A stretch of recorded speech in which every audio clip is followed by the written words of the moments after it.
Hello there. I am Anas Fayaz, and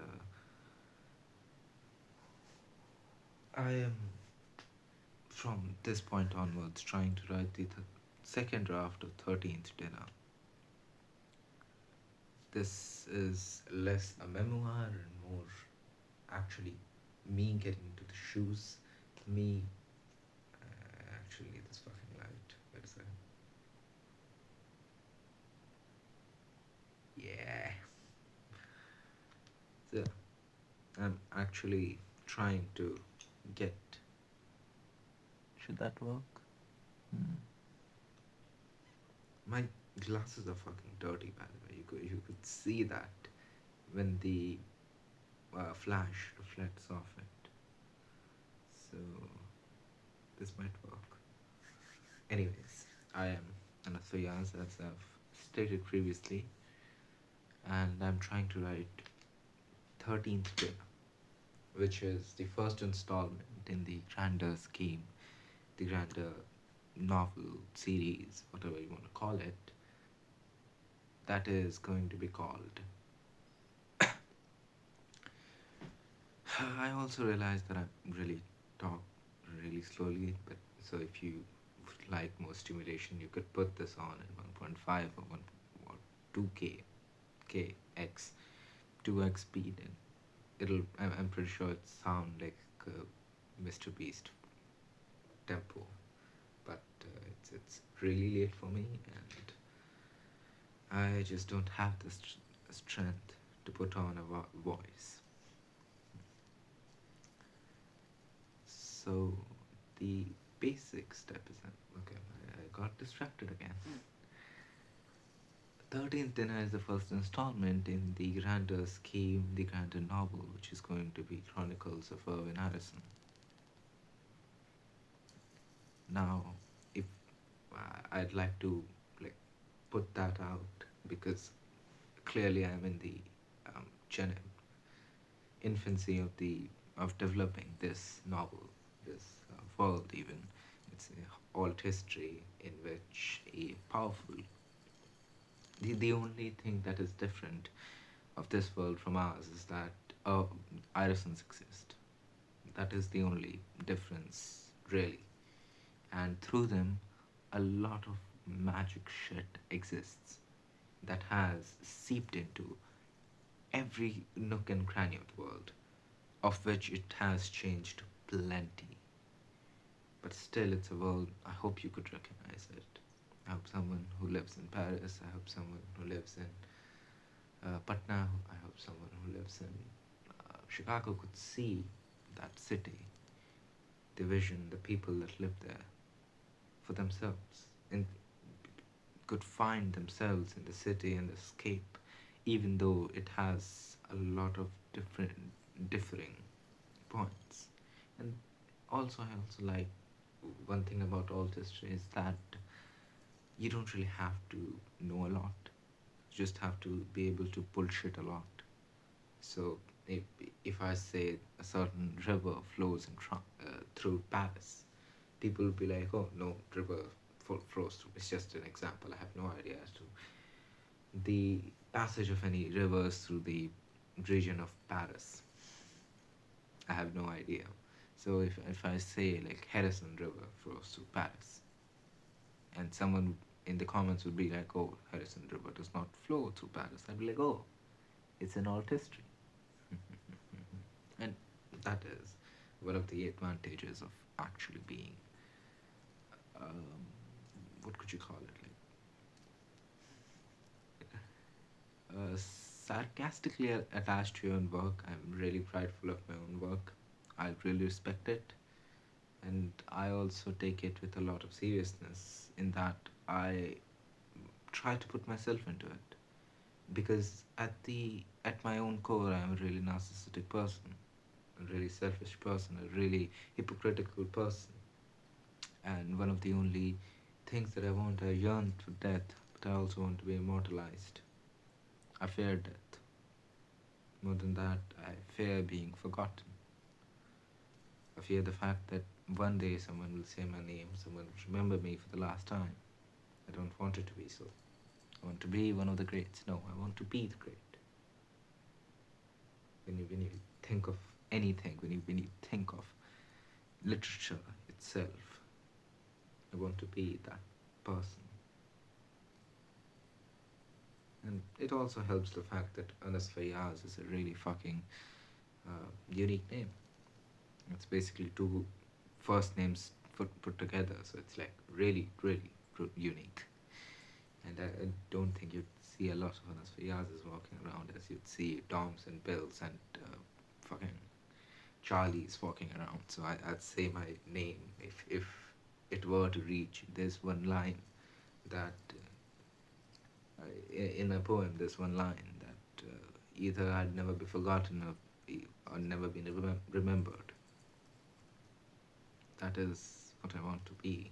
That if someone, it's not someone, the masses, the grander population, the person, the bulk that contributes to the whole of humankind, forever to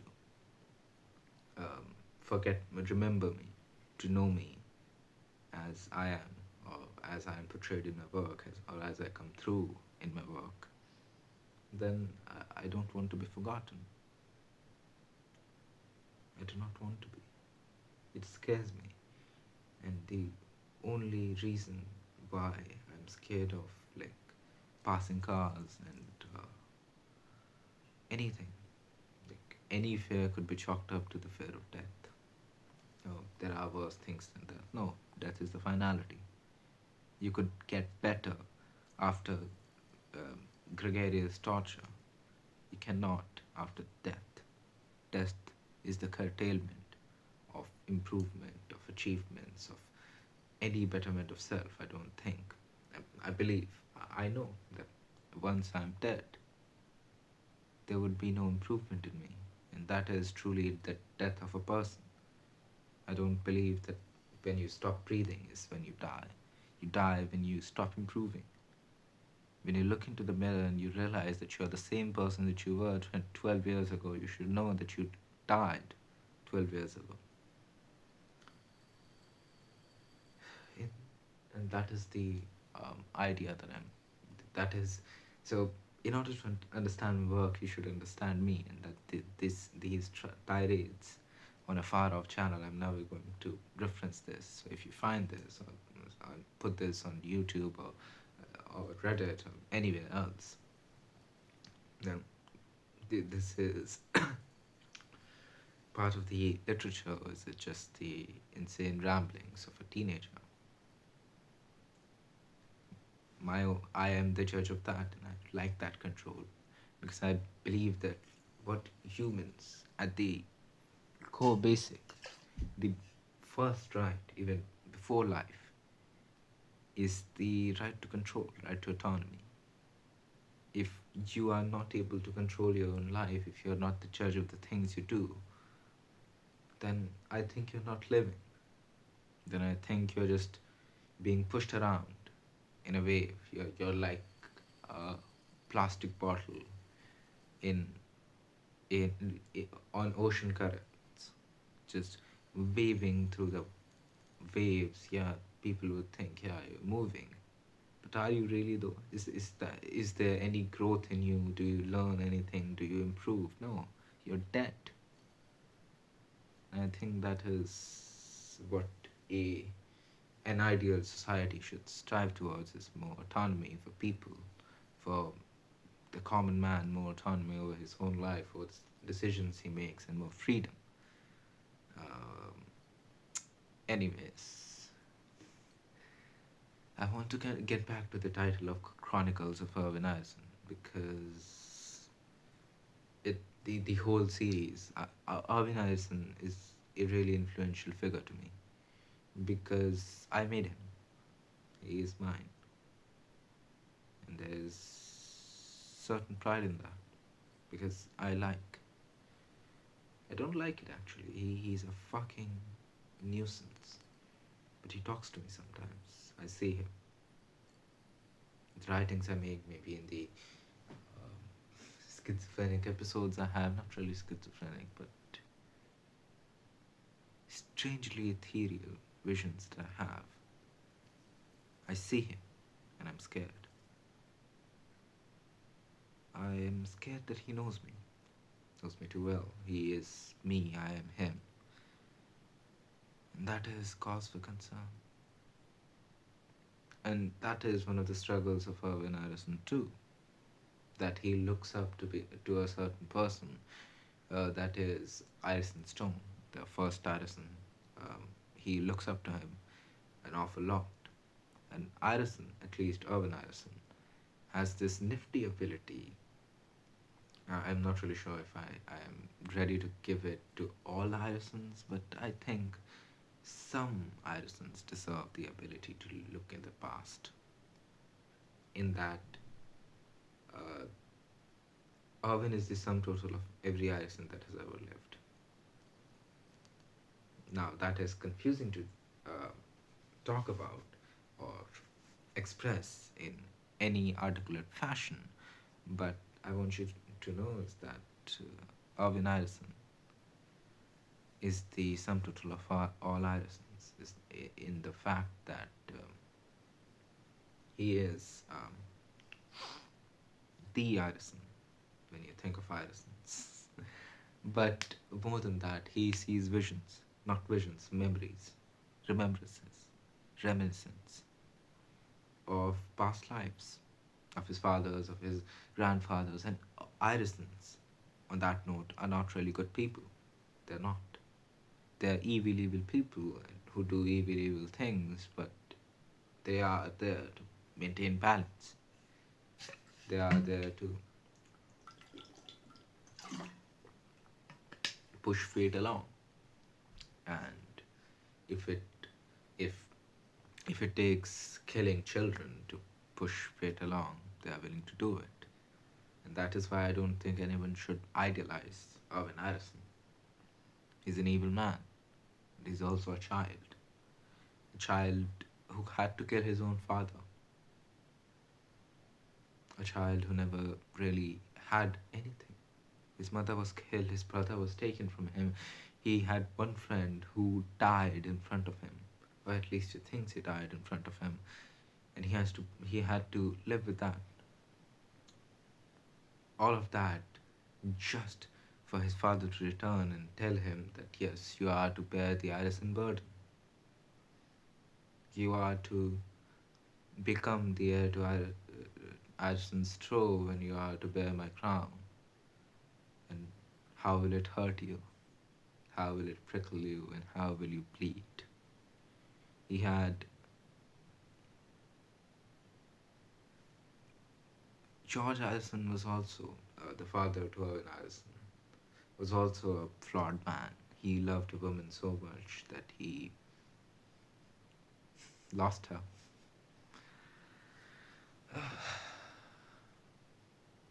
And still regrets it because whenever like Irvin remembers his father, he remembers how truly he loved Iris Stone.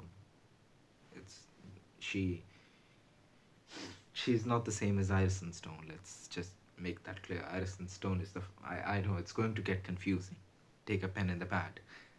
That is one of also critiques that I had that a few of my writerly friends had is that it's too confusing. I had to literally jot down the name and the title of the people in order to make the connection, which I take dearly as a sign that yes, I'm doing the right thing because I am a fucking George R. R. Martin fanboy.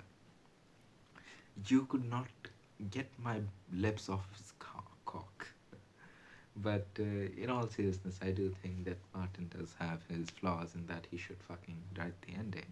But he is really adept at storytelling. He could more than that world building, yes, but storytelling is where he excels at most. And he, in his own words, writes. He writes best when he writes about the heart in conflict with itself, which I really connect with because that is all that everything is about. the human heart, the metaphorical heart, not the actual heart, but what we embody as emotions and our own actions, of which manifest and have created this utopia or dystopia, whoever you ask from, but this capitalistic hellscape, of which is derived from a desire for few people, but I think the grander view of the uh, public. May that view be biased by propaganda or other um, intrusive media or factors. That is irrelevant. The fact of the matter is, human heart is what got us here. In every story, if you could go back and talk to cavemen, I'm pretty sure emotions matter to them as well. If your own feelings, if chemicals in your brain could make you feel so terrible. I remember this line from Notes of the Underground that toothache, it was about toothache, that the narrator is going on about how toothache, um, people who suffer could actually derive pleasure from having a toothache, which is a really weird concept if you think about it. Like, how could you derive pleasure from something that is painful? And he says that people actually moan, people rant about it, people bitch about it, and in that they find pleasure. In that, they find pleasure in the fact that people around them are as miserable as they are. And uh, he also throws in a remark on the side that there is nothing external that is making your toothache, it's all internal. And that really upsets your rational brain, because your rational brain is like, okay, you're going to do this, and x equals y, and so on and so forth. It cannot understand your emotions. And emotion, your emotional side of the brain, is sure to make it understand so, because it is miserable to feel emotions, to feel. It is miserable. It is one of the most painful experiences, and I'm terrified of losing that pain. I'm terrified of numbness. And so were the first cavemen, and so will be the last space reigning supreme lord. We are all the same, genetically, uh, externally, internally, in whatever facets. I also had like a talk with one of my cousins about this a few weeks back, about how what art truly is. And I was reading to him, not really reading, summarizing to him notes from the underground of how it is critiquing the people,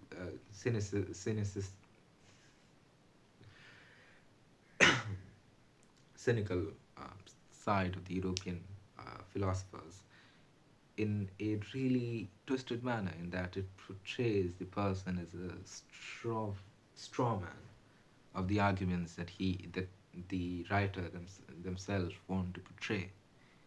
And he looked at me with all seriousness, and he asked me, my cousin did, that why does he not really say so? If he really wanted to critique the cynical uh, philosophers, if he really wanted to say something about someone, why did he not come out and say it in that exact phrases? And I looked at him, and I said, we wouldn't be reading about him if he did.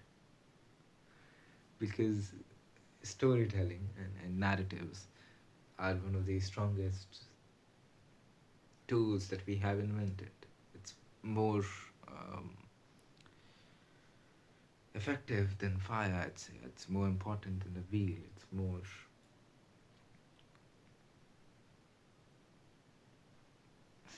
It's more helpful to us than penicillin is. And I'm saying this in all seriousness because if we did not have stories, if we did not have legends, I don't think we would be as far as we are today. Because if the caveman did not know that the blackberry or the red berry was not to be eaten by some legend that was about like how God came down on earth and he was so angry that he made every like a bunch of berries red, and those or devil came down, came up to earth, and he was like, okay, I am going to do some evil shit, and he rubbed his hands and out came a bush of which bore um, red reddish fruit, red as blood, and of which contains the poison of Satan's lies, then I don't think that we would be as far as we are. We would still be eating red berries and dying. And that is one of the things that sets us apart from every other species. An elephant does not tell stories. A jaguar does not tell story. A monkey, a chimpanzee, our closest relative by a long shot, does not tell stories. And that is, I think, what separated Homo sapiens from every other species of the genus Homo that existed in the in the year back. And that is what led us to the place we are. Stories did. We don't need. We never discovered stories. We tamed them, as we did fire, as we did everything else, as we did the whole planet essentially. And that is what I think is the importance of stories. And coming back to Chronicles of Irvin Addison, the name it is named as such. It could have been memoirs of Irvin Addison, the notes of Irvin Addison, but I wanted it to be Chronicles of Irvin Addison because I wanted it to sound formal, as the last part of cruelty to him, because I all but cruel. I'm very cruel to this person, and I regret it for who I made. No, I'm indifferent. But it is named as such because Irvin has been raised to a really formal thing. He never really had friends, all he had were servants, and a father who treated him as an employer. So, really, not a lot of frankness and not a lot of closeness to people. Then came Iris Stone, the son of the woman that George Harrison loved, and he fostered him, George Harrison did, alongside his own son. That's a whole other story. But the point of the matter is that Iris Stone was the only friend that Harvey knew. And that was one of the saddest things because Iris Stone is to die. Iris Stone is to be the fodder as the world collapses. And so Iris Stone dies. And Irvin is left all alone again, behind masks and disguises. And then he has, like, he also does not feel like Irvin Harrison because he has one of the worst fucking personality disorders because he is 60 people at once. He has felt that he is the most sinful person in the world. And to credit, I think he is the most sinful person in the world, but it doesn't matter. He could be the most he could be the most saintly person, but if he felt as he was sinful as he is, it wouldn't matter. It's the human heart, it's the emotional heart that is driving, and the rational brain takes a back seat. I do not remember where I read this from, but it's a really good analogy for the conscience. I think it was the fuck. science shows. Trust me, I'm a doctor. I think I do not remember. So some of those infographic, I was really big on those back in the days, and someone was explaining to me, explaining how the rational and the irrational brain, or rather the conscious and the unconscious brain, work, and we as humans, as the we are the rational part. We are all that is, and everything else we are just using to manipulate, to put out the thoughts of that rational brain. I do not think that in the history of life, of biology, has there been a more despairful creature than humans, because we are so far removed from our own concept of a body. We have confined ourselves to this part, just we are just this. When in fact, spinal cord plays like one of the most important parts in this, in the grand scheme of thinking, because like all your thoughts are actually generated here, because it's more convenient for the uh, body part, because if a nerve signal is coming from here, it would rather go here than here, because it would take more time, and it would delay the whole shit. So 70% of the thing happen here, but all the hormonal control is done by a brain, and I think that is emotions and actuality, hormones, regulatory pigments and chemicals. And I think it's a rather reductive thing to say, but I think it is true. I grieve the fact that it is. I hope that it was like some fairies whipping their wands and making us do what we are doing, or rather feel what we are feeling. But that is not it. It is all hydrocarbon compounds, or organic compounds that make us do, mostly proteins actually, and some steroidal shit, but mostly proteins. So yeah, that that is a good thing to know.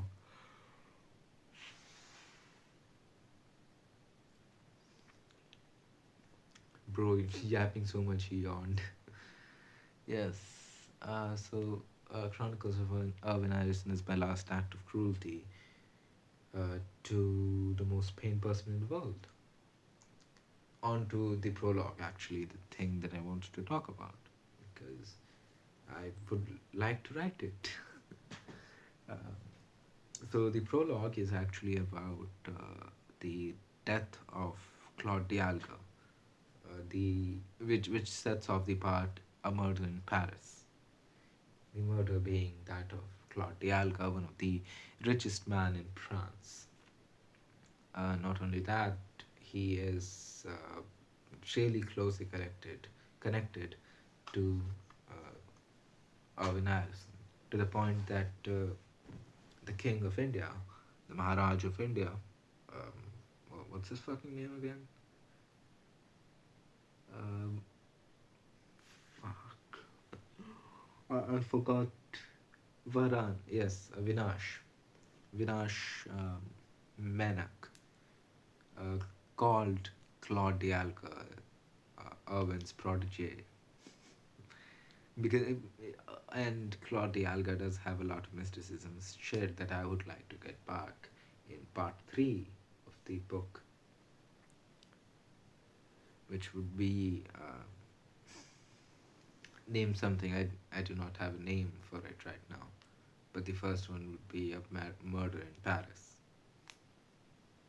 and the second one would be 13th dinner, and I'd hope the last one would be windy northern winds, or winds from north, because it would focus a lot more on the northern politics and how the North Kings rule and what they do, because they play a lot more a bigger role, as a full-on war would start brewing between America and Eurasia. More on that later. The prologue. Well, I'm really fucking concise, aren't I? I'm really concise in things, so it does not follow it. pans, and that is how were any movie ever shot this. I'd like the director to just know that shot. Um, I'd like a flying shot from like showing like a lot of Paris nightlife, like think of 3 a.m. parties and stuff, and like just uh, a camera moving it from drone or something of those of that extent, moving through the city, passing building after building, after finally ending up on the glasses of Dialga Motorworks, and just panning to the death of the corpse of Irvin Allison as the music behind dies, as the chatter uh, of the Paris's city life fades, and I'd like a time lapse of uh, the sun creeping up, and simply like the secretary and Briar entering and screaming, and then the credits start, and the movie title roll. Like, fucking Steven Spielberg presents 13th Dinner about in Paris, and then like, or and then just straight cut to fucking what's his name, Iris Stone. How you got here? Mhm.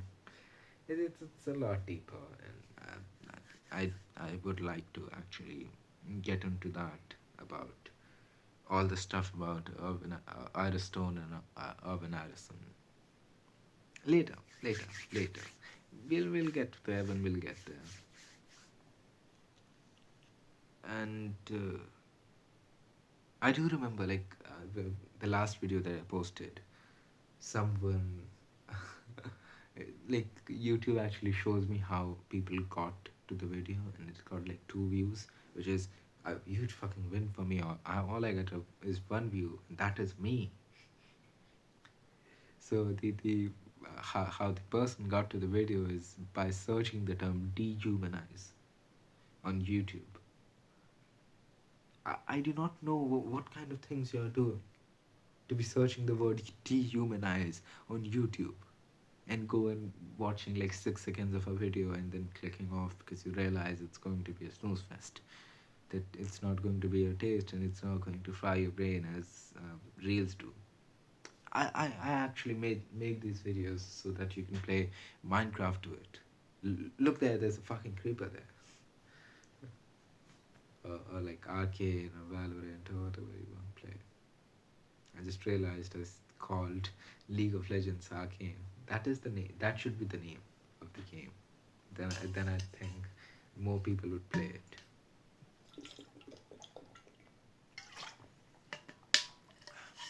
It's really fucking cold.